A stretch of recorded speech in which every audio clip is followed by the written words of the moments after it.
संतांचं जर वर्णन आपण केलं आपल्या वाणीला विश्रांती प्राप्त होते. ऐक जेत वाचा विश्वेते. संतांचं जर आपण वर्णन केलं तर ते देवाला सुद्धा आवडतं.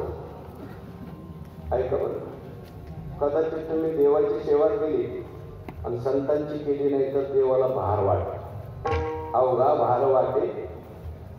पण संतांची जर सेवा केली, संतांचं स्मरण जर केलं तर देवाचं नाही केलं तर देव म्हणतो माझी सेवा झाली. 12व्या अध्यायात भगवान म्हणतात तेही प्राणा परवते आवडती मजले होते जे भक्त चरित्राते प्रशंसिती. प्रियाची वार्ता जी अनुवादी ती पंडुसुता ते मानू परम देवता आपली आणली. बस संतांच्या वर्णनाचे एवढे फायदे, संतांच्या पुण्यस्मरणाचे एवढे फायदे. विठ्ठल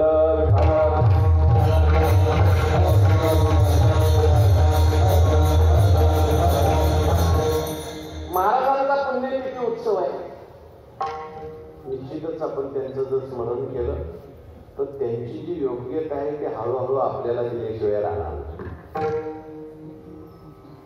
ज्यावेळी एवढे लोक उत्साहाने येतात काहीतरी महाराजांचा त्यांना अनुभव प्रतिती आल्याशिवाय येऊ शकत नाही.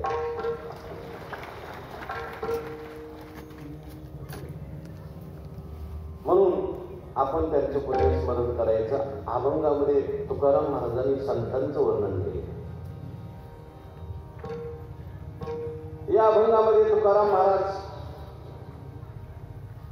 संत हे मध्यस्थीची भूमिका करतात. त्या भूमिकेतून हा अभंग लिहिलेला आहे. देव आणि जीव याच्या मध्यस्थीमध्ये संत आहे. जसं व्यवहारामध्ये एखादे वकील असतात, आपल्या आशीर्वादाची भूमिका ते कोर्टामध्ये मांडत असतात. एखादी वायाला गेलेली केस असली, वकील जर चांगली असेल तर ते जिंकून दाखवत. तसं संत सुद्धा काय तुमचे आमचे वकील. वाल्यापडेची केस म्हणजे वायाला गेलेली केस,